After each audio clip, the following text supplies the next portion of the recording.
How's it going, Yankee fans? Welcome back to Fireside Yankees with Alex and Ryan. Obviously, Yankees get Paul Goldschmidt, Carlos Santana, who I thought would go for half of what he ended up getting from the Guardians. 1 year, $12 million? Goldschmidt gets 1 year, $12.5 million with some performance incentives. I think right now, I want to break this down, Ryan. I know you did a solo yesterday. I didn't really get to get my perspective on this. Kind of look at it as the pros and cons, because there are pros, and as a Yankee fan, we want the pros to be reality, but there also are some major risks here, right? You have a player that's going to be 38 next year, and Paul Goldschmidt. The bat speed's declining. The power, the hard hit rate still kind of is up there, 92nd percentile last year, but there were some catastrophic declines and losses in his production. We're talking about a guy that dropped 75% production, and if you're looking at WRC plus, it went from 175 to 100 in a 2-year span.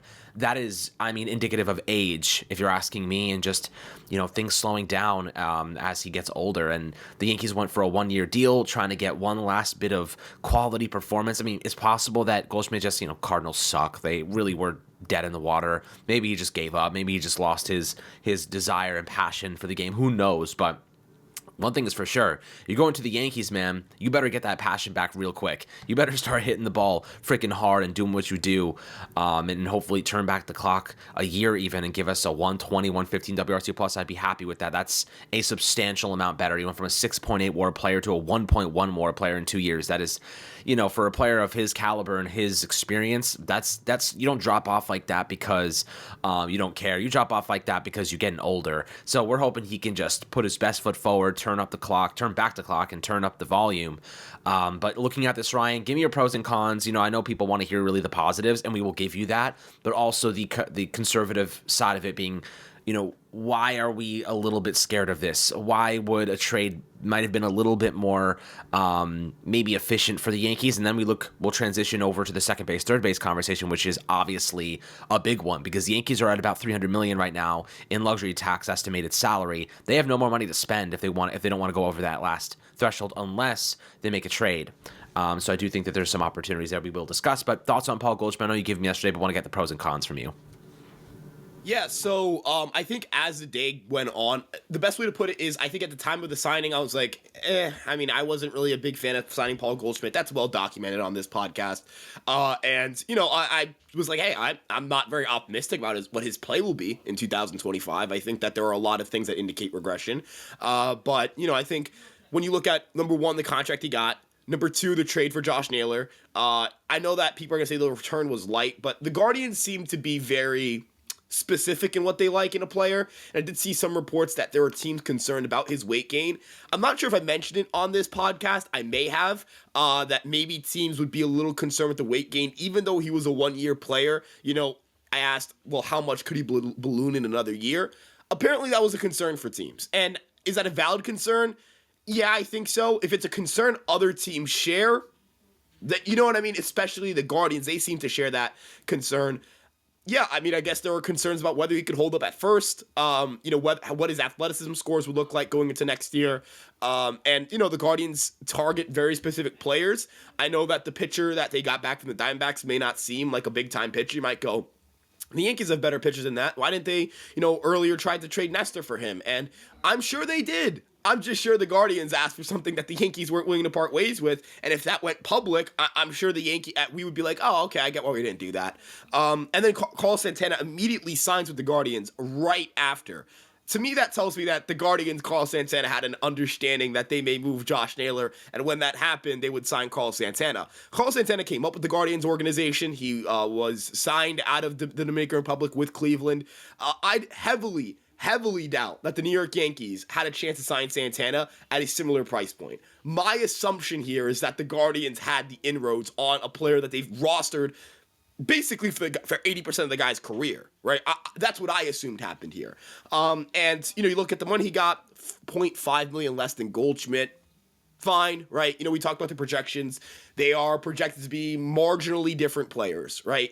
And if I'm like, oh, age concerns, 37-year-old Paul Goldschmidt, you also have to go, hey, age concerns, 39-year-old Carlos Santana. That's fair. But in terms of the positives for Paul Goldschmidt, the batted ball data is still excellent. He still hits the ball extremely hard. If you look at his damage rate, which is expected on base average on contact, and you compare it to his 2022 season when he won the NL MVP, it was 426. This past season, 423. The year before that, 440. His ability to do damage on contact is still there. The barrel rates are, a little bit down, but still very good. Exit velos are still pretty good.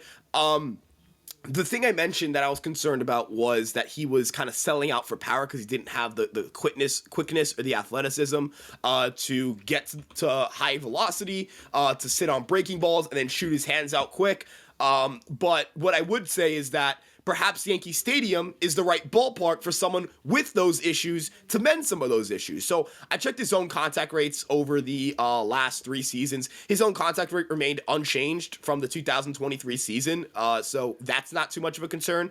Chase rate is obviously the big one. That's a concern there. But if he's able to kind of shoot the ball out to right field and not be so obsessed with pulling the ball, because the ballpark doesn't play in Busch Stadium, the ballpark does not play for power to the right side to right field. If you're a right-handed hitter, you have to pull the ball out of the yard.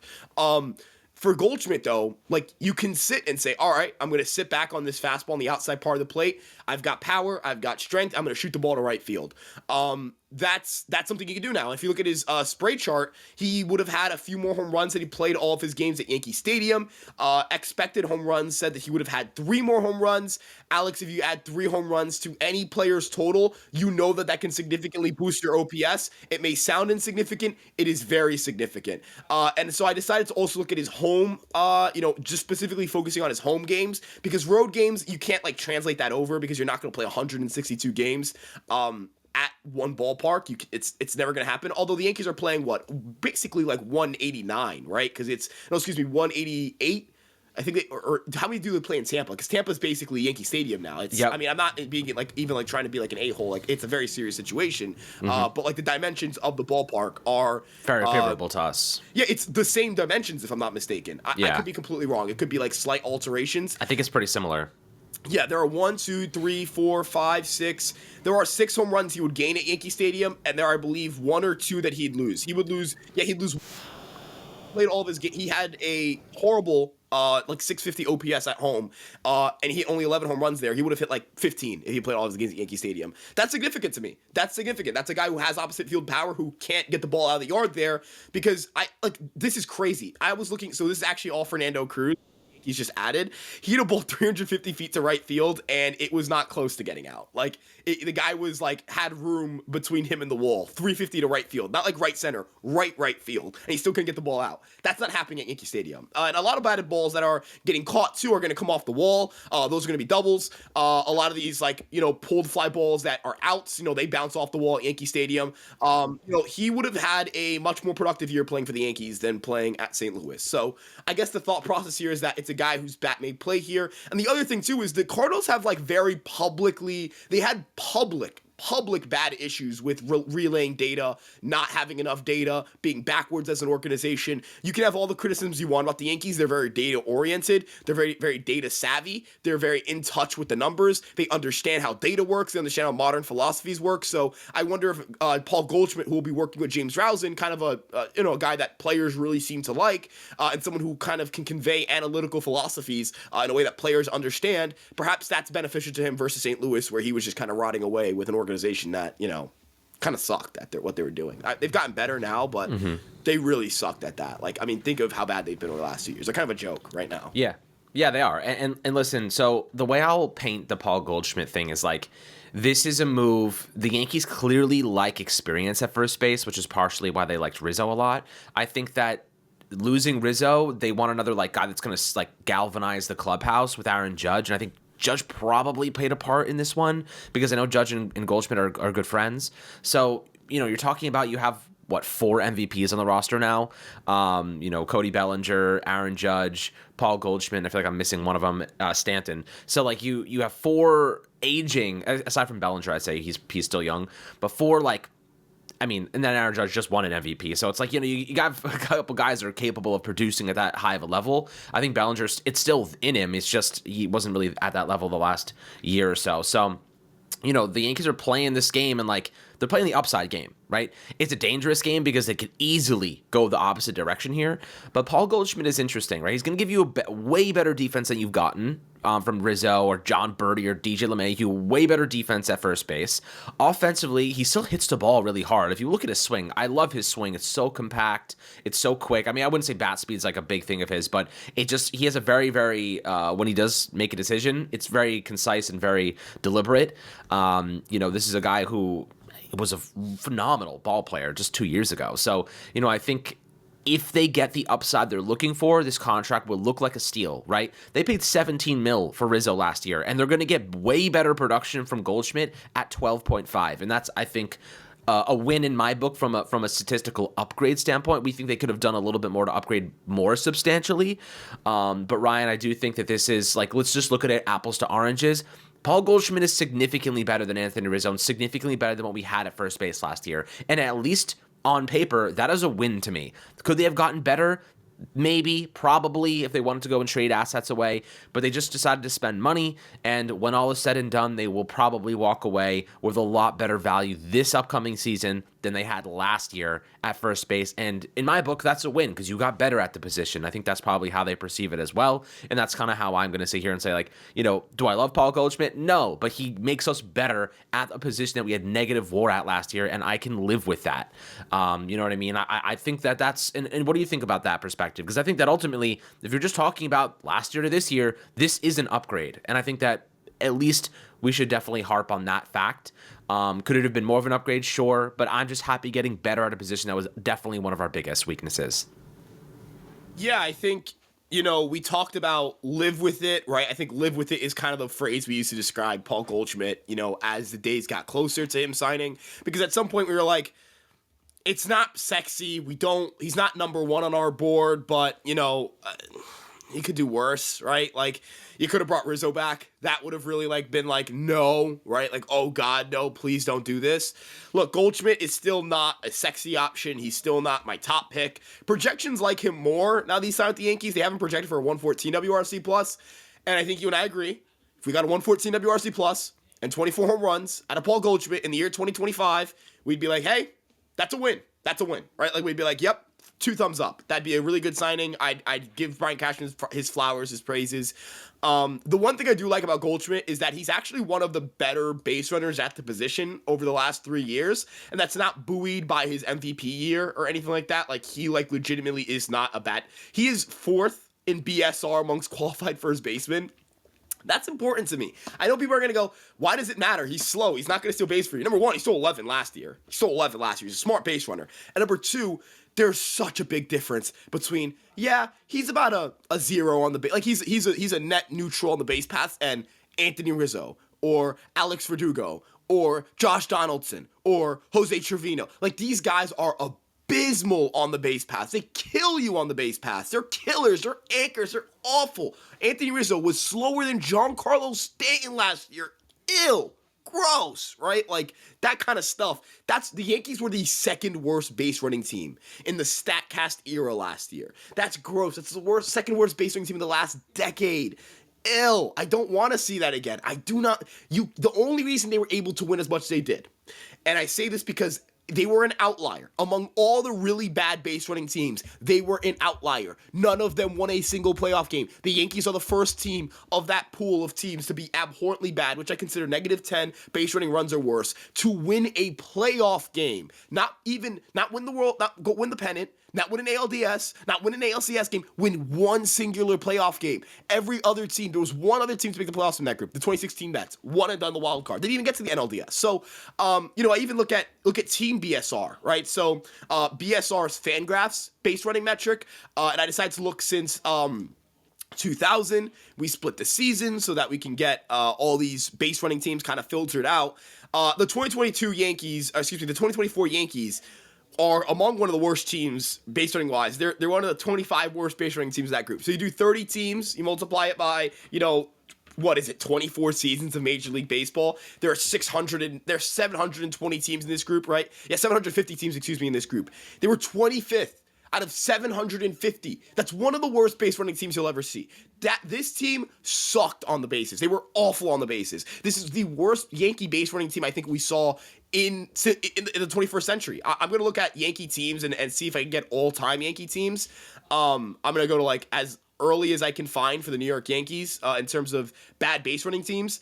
Yeah, they're the 9th worst team in BSR in Yankees franchise history. This is the other teams, 1925, 1943, 1932. And you know why that's all there? Because of double plays and teams hitting into double plays. And you know how many ground balls teams were hitting back then? Because everyone hit ground balls. And that's stuff that they didn't understand at the time. So, dude, this and the 2023 team, 16th worst. So they have these are two of the worst base running teams you've ever seen in your life as a Yankee fan. Like if you were born after 1990, after the end of World War II, in post-integration, the post-integration era. So since, you know, everyone's been able to play baseball. Just think about that, man. That's crazy. The worst base running team since the end of World War II of the New York Yankees. Franchise history. That's how bad that team was on the bases. Can't do that again. You can't do it again. You can't. I'm sorry. They cannot do that again. They have to be better if they want to win the World Series. They don't have Juan Soto. They don't have Juan Soto to mask that. The Yankees are able to just kind of go, we have two of the best players in the world, and they're going to just hit a lot, and everything else can suck on offense and on the base paths, and they can be inconsistent defensively, can be very top-heavy there, have like 3 or 4 good defenders, and everyone else can suck out there. It's fine because we have 2 elite players. It's not fine. It's not. You don't have Soto anymore. That's a big change for me. It's a huge change for all of us. And I think that right now, you know, Ryan, the question is, you get Paul Goldschmidt, right? Done. That's deal's done. It's first base is solved. The Yankees are about $300 million in total luxury tax estimated payroll now, and the last threshold is 301. We know Hal Steinbrenner doesn't want to cross that line.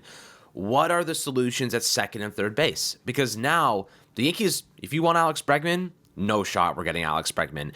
The only way that it's even remotely possible is if you offload Marcus Stroman's entire salary and then somebody else. Or maybe you're willing to push over the last luxury tax threshold by a couple million.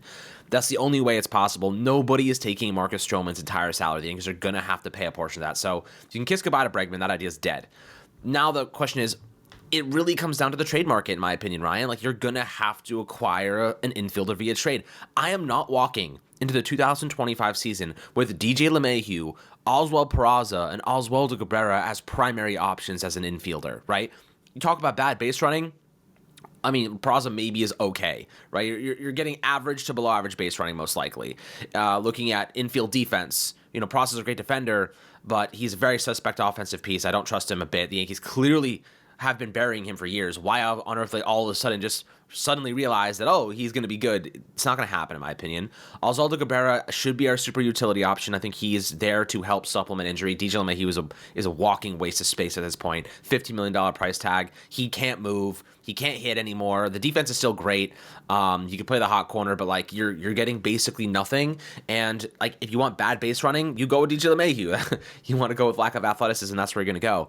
But the question is, Ryan, is there anyone on your docket right now? Anyone on your peripherals that makes sense via trade? We've talked about Nico Horner.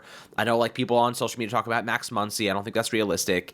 Who is available? Who's out there that would be interesting to you? Yeah, so I've talked about Willie Castro at kind of nauseum, right? 108 WRC plus this year, 108 WRC plus in 2023. Good base runner, versatile defender. I know we watched him play center field against us, and he sucked out there. Alex, I doubt he plays a single game in center field for the New York Yankees if we were to acquire him. He's better, in my opinion, at second than he is at third. At third than he is at second. He's more of an, like, it's weird too, because I'd kind of consider him a range first defender, but the arm is very good. And I think that if he played third base of the Yankees and he moved Jazz to second base, you'd have a better defensive alignment. He's a switch hitter. Bat plays at Yankee Stadium. He would have had 19 home runs if he played all of his games at Yankee Stadium compared to 12. That's significant to me. Tons of pull side power from the left-handed side. Not particularly someone that wows you, but he's a good enough player that I'm like, okay, all right, it is what it is. Like I'll take what I can get. He had rough second half numbers. I don't really care about that. I've said this before, even referring to Paul Goldschmidt. The second half is fun. Like sure, the second half numbers were good, but second half numbers to me are right? Second half WRC plus doesn't correlate more to next season's success than first season WRC plus. The other thing that I like is that Castro has experience at shortstop. Not because I think he should play shortstop here, but just because it just shows how versatile he is. Last year he played 56 games at short, 40 games at second, 34 games in left, 30 games in center, 27 games at third base. That's versatility, man. That's versatility. Hey, I got another guy. He's 27 years old. He'll be 28 to start in April on the 24th. I'll take him, right? I'd gladly take him off the Twins' hands. It seems like he's a player they're willing to move.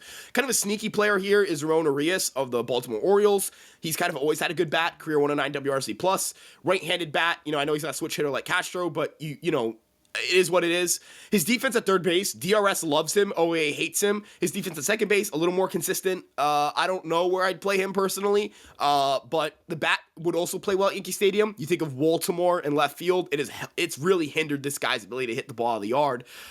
He this past season played 100 games only, 115 WRC plus. The reason he's not playing as many games is because the Orioles have a lot of infielders, and considering this guy's 2 years of control, if he gives you like a 115 WRC plus or even a 110 WRC plus with a solid glove, you'll take it, right? Another guy where it's just like, yeah, I'll take it. It's whatever. But the player I kind of come back to now, and we talk about Ha-Seong Kim. We've talked about how we feel about him. I, again, still think he's someone who's an attractive option for the Yankees, but, I get that you maybe want to prioritize offense a little more. Do you kind of bring back Gleyber? And I mentioned that not to say that Gleyber Torres is this sexy, attractive option that kind of covers everything you want. He's not a good defender. He emphasized the bad base running issues. Those are things that I don't love.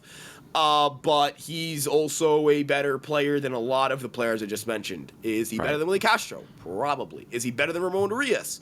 Probably. Is he better than Ha-Seong Kim? Off. Probably not, right? Yeah, he could lead off too. That's another thing. Who's leading off for you? Because it's not going to be Willie Castro. He does not have the plate discipline. The perfect sequence for me right now, because you just got a right-hander to play a right-handed bat at first base in Paul Goldschmidt, you ideally want to add another lefty to the infield, right? In a perfect world, you could add another left-handed bat to the infield. And that is, I hate to be the most repetitive person on earth, but the Yankees have not traded any of their valuable draft capital this offseason, right? Or rather, prospects. Like, they've kept...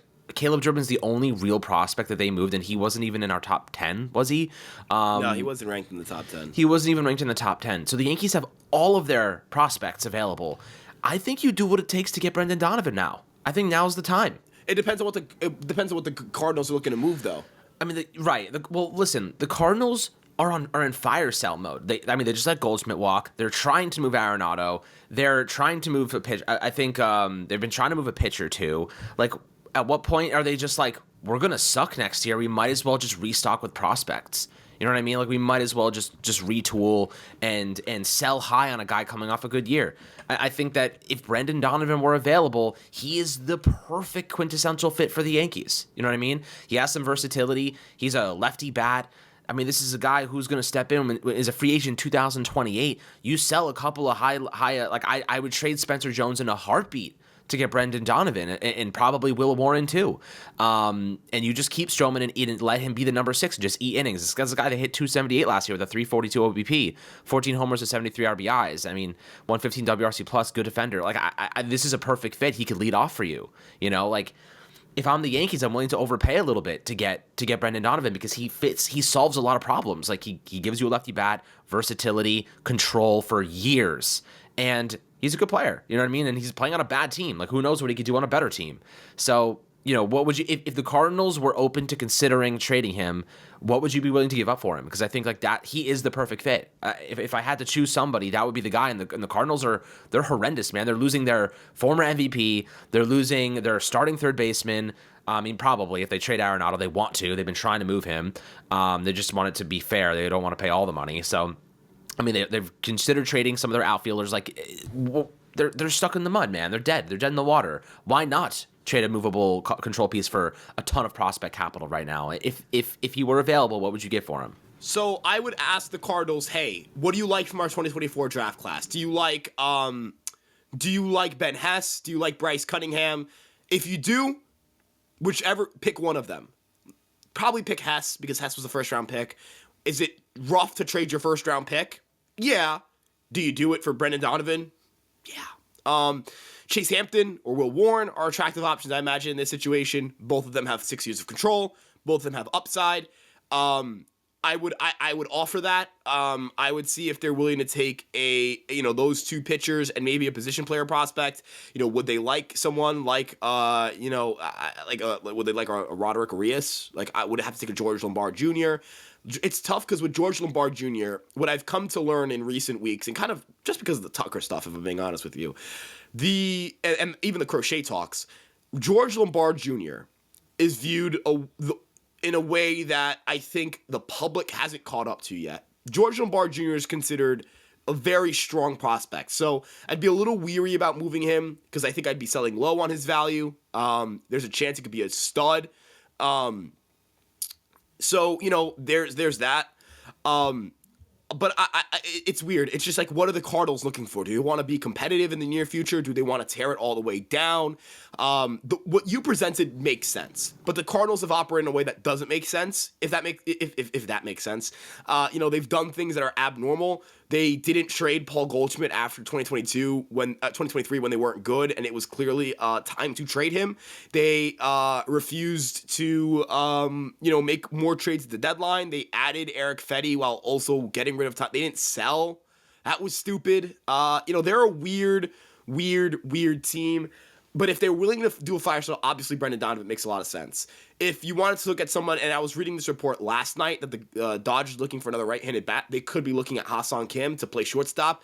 And we talked about this. If Ha-Seong Kim gets shortstop money from somebody, very hard for me to see the Yankees getting him because as a shortstop, you're way more valuable. As a second base, you're not as valuable. That matters.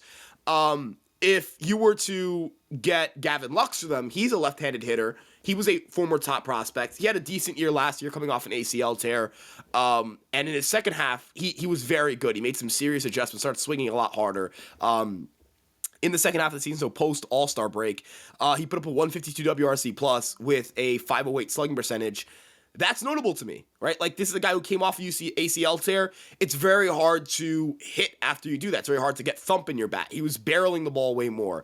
He was pulling the ball way more. That's a swing that should play decently at Yankee Stadium. He's a decent enough defensive second baseman. He's a decent enough base runner. The year before he tore his ACL, he had a 113 WRC plus and a 2.7 WAR in 129 games. This is the kind of player I would take. He's 27 years old, right? He's a little bit of a better defender than Glaber. Actually, he's decently better defensively than Glaber is. He had one bad defensive year, and this was his past year again. He chalked it up to the ACL tear. He can play some short. He can play some third. He's played the outfield before, although not at a high rate, but he's done it before. He has good bat-to-ball skills. Again, he's going to enter his age 27 season.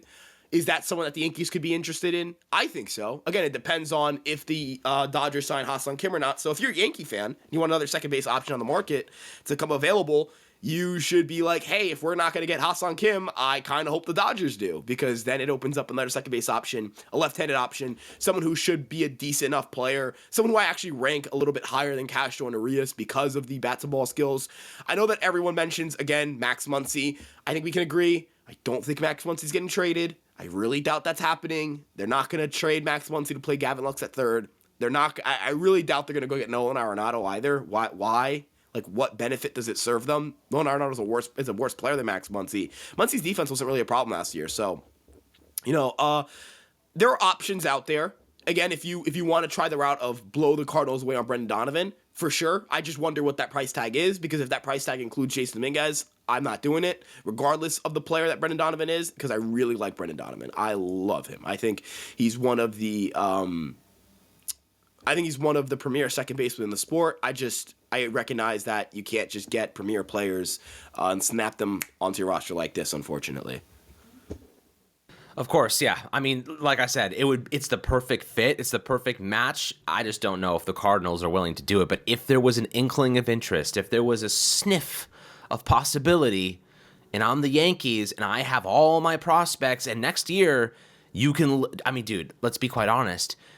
next year you'll need a first baseman, right? You could probably sign someone for money.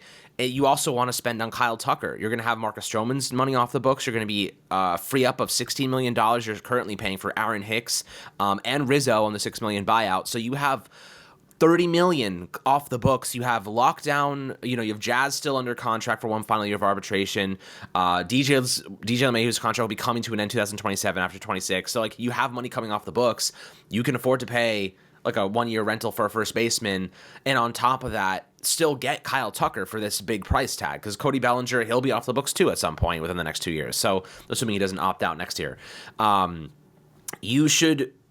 not a ton of players, like big name players, Ryan, that we're going to have to acquire via trade, right? Like I don't foresee, like we still have Garrett Cole on the contract for 4 more years. We still have Max Fried, Carlos, like our rotation and bullpen are set. We don't need to trade for anybody with big prospects moving forward. We have so much security with our key positions. With that being said, this is one of those moments where you can make a trade and give them a little bit more than what we would think they might need or want for Brendan Donovan. Still have all your draft capital, because you don't have to give up a QO for draft picks. Signing a second baseman, and he's cost controlled to 2028. Like if he is available, I don't know if he is, but if he is, I would do pretty much not anything, but I would go pretty far to get him from the Cardinals and for Brendan Donovan to be your lockdown second baseman every day. And that gives you good defense. That gives you great offensive production from the position. He can lead off for you, probably a bit of extra power with the short right porch in Yankee Stadium. Lefty, after losing Rizzo, the lefty bat at first base. I mean, it makes perfect sense to me. If he were available, obviously. But aside from that, I mean, you're looking. You could go and get a third baseman to play, and then move Jazz to second base. That is a consideration. But the idea of getting Glaber back, pros and cons obviously are he's a good hitter. He's volatile. You don't know what version of Glaber you're going to get any given month. But when he's on, the dude is seeing everything. Like he's capable of just mashing for you every single day. But you just don't know if you're going to get the hot Gleyber Torres in postseason play, or you're going to get the ice-cold version of Gleyber where he can't even see the ball. So, and then not to mention he's consistently one of the worst defensive infielders in the game, and one of the worst base runners on this team and over the last couple of years. And Brian Cashman has had no interest in bringing him back for 3 years now. He's tried to trade him at every single opportunity he's gotten. That doesn't bode well for people that want Gleyber back. Cashman has wanted to move him for years. Why would they bring him back now? Not necessarily sure. And then on top of that, if he wants if he gets like $12 million per season, we're going to be $11 million over the third luxury tax threshold. So we can't even really afford to pay him right now unless we shed a contract like Stroman's, which I don't know if that's possible. So I don't really see the Yankees going out and signing an infielder, even if it's Gleyber, because we just don't have the money. You could try to find ways to create space, but it's going to involve getting creative. You're going to have to trade a prospect, most likely, just to get rid of Marcus Stroman. Nobody wants him. We tried to swap his salary with Nolan Arenado, who has 3 years of a freaking salary on the books, and they didn't want it. They didn't want to take Stroman. So, right now, I just don't see a way to get rid of Stroman unless you're pairing a prospect. And I'd rather, if you're going to give away a prospect, you might as well just trade it for an infielder. You know what I mean? So, I don't know. It's interesting. Definitely a lot to happen as this offseason continues to unfold, but we've already solved most of the problems. We got Max Fried to fill a starting rotation spot. You get an elite closer in Devin Williams. You get a veteran first baseman in Paul Goldschmidt, who we like, but we think is a huge risk. It's a 1-year deal, so whatever. If it doesn't work out, you just move on. You always have the trade deadline over the summer to address any needs if they pop up. One thing I will say about Paul Goldschmidt, the dude stays healthy. He plays 150 games year in and year out, and God knows the Yankees need some freaking stability at first base because Rizzo's injuries. I mean, how many times have we seen them playing with their regular starters out at the position? So at the very least, there's a pretty good chance, knock on wood, that Paul Goldschmidt's going to play every damn day for you, and that's definitely a big bonus. Yeah, and the other thing, I kind of thought about this last night too, when I was like, man, Paul Goldschmidt, like, am I really like enticed by this? Like, I was really thinking about it. I was really going through the motions, guys. If you really look and kind of peel back the layers, the Yankees are fine at first base. They have Cody Bellinger who can play there. Ben Rice is a backup option, and they have Paul Goldschmidt. If they have 3 players who project very well not very well, but well enough offensively, 3 players who project strongly at the position, right? 3 players with good offensive projections, and 2 of them are very good or good enough defensive players. I'm not going to say very good for Bellinger and Goldschmidt. I'll say good because I think very good implies Gold Glove caliber. Don't think either of them are winning a Gold Glove there this year. You got 3 players who can play the position. We had 0 who could do it last year, right? The postseason, we had Oswaldo Cabrera and John Birdie platoon at first base. Listen to those words. John Birdie and Oswaldo Cabrera platoon. And then you might go, well, that means in the LCS, you had Rizzo, so you had 3 people who could play first base. Number 1, play first base at a competent level? No. Play first base? I guess so, right? I guess they could play first base. I guess, right? If you call it playing first base. And 2, John Birdie got hurt in the ALCS. They were down to Anthony Rizzo and Oswaldo Cabrera. If anything, Anthony Rizzo, being as bad as he was not going to be, they had no competition for him. That's not his fault, but he had no one to compete with him for the spot. Now, what if Paul Goldschmidt can't hit righties? Okay, then Ben Rice, or you put Cody Bellinger in there, right? You can do things. You can kind of move pieces around at the deadline, right? You go, all right, let's look at the market. The Cubs are bad. The Blue Jays are good. Vlad is not attainable. Kyle Tucker is attainable. Let's move Bellinger to first. Hey, we're at the deadline. Yep. Vlad is attainable. Kyle Tucker isn't attainable.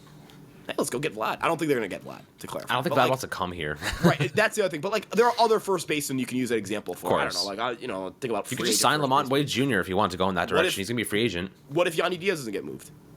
And then you can move for him at the deadline. Right. And you go, all right, I'll Makes sense. Move, keep Bellinger in left. Do what I got to do there. What if, Nathaniel Lowe doesn't get moved and he's available at the deadline? All right, cool. I'm going to go Nathaniel Lowe. Right. There are things you can.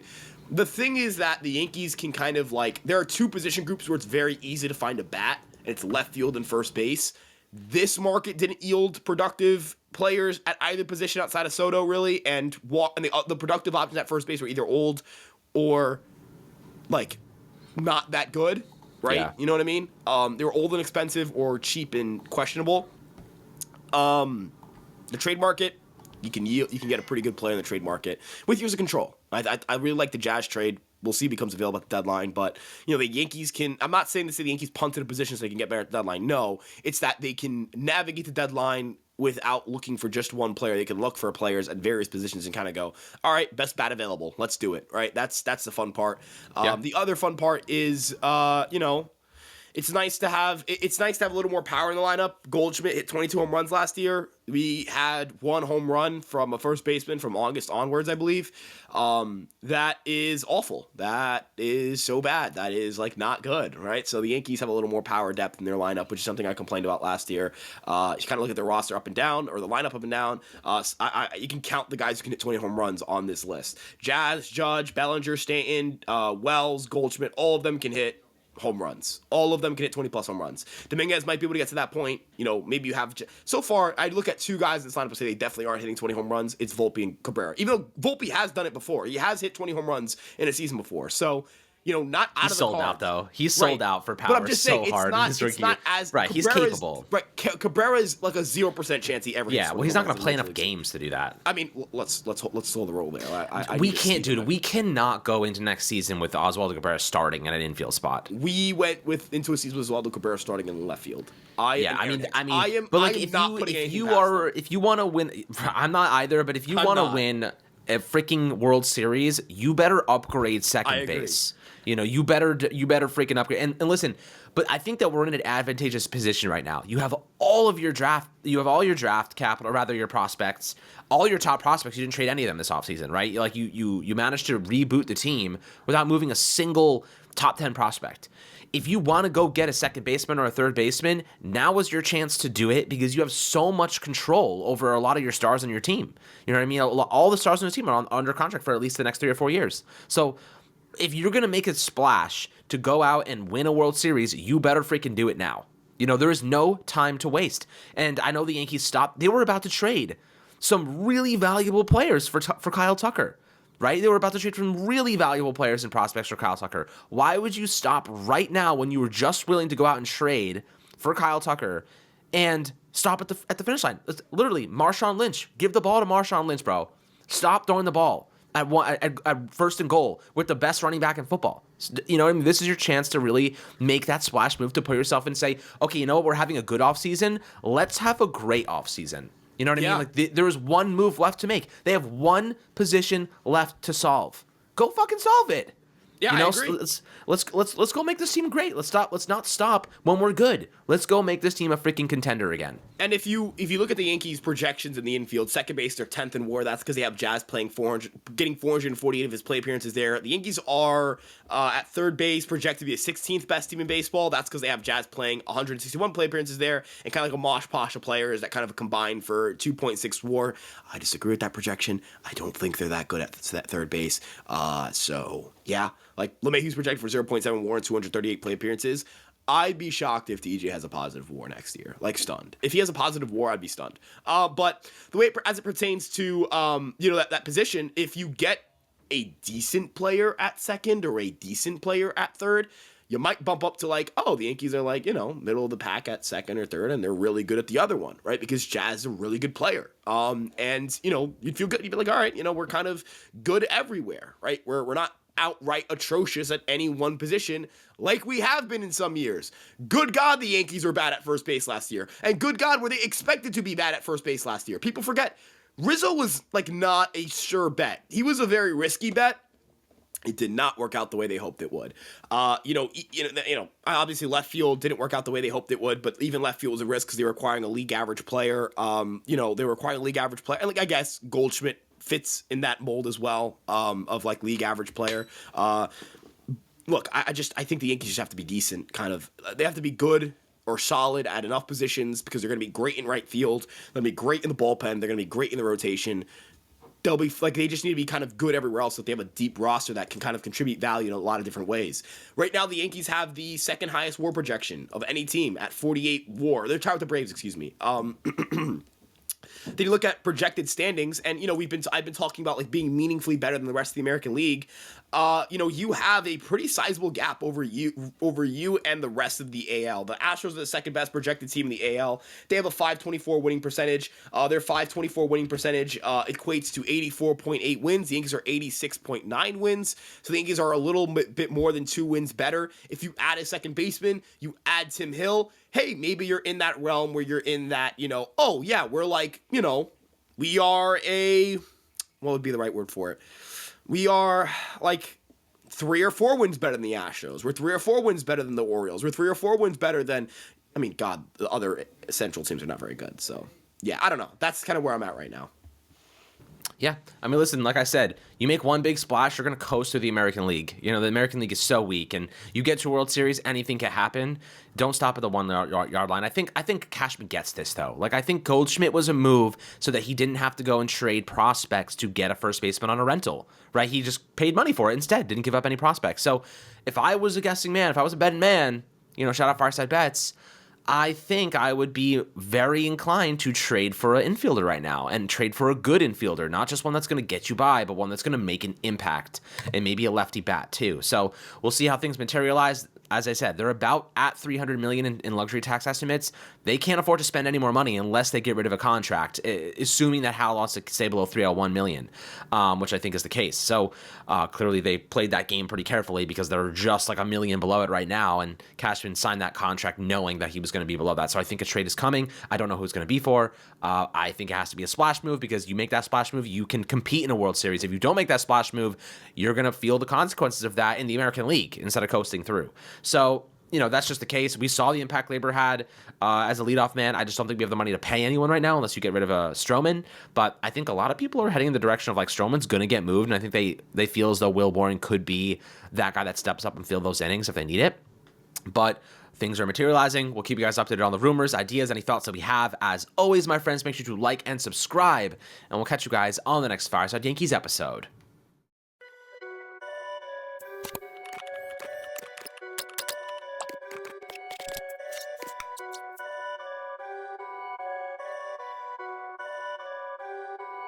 Perfect.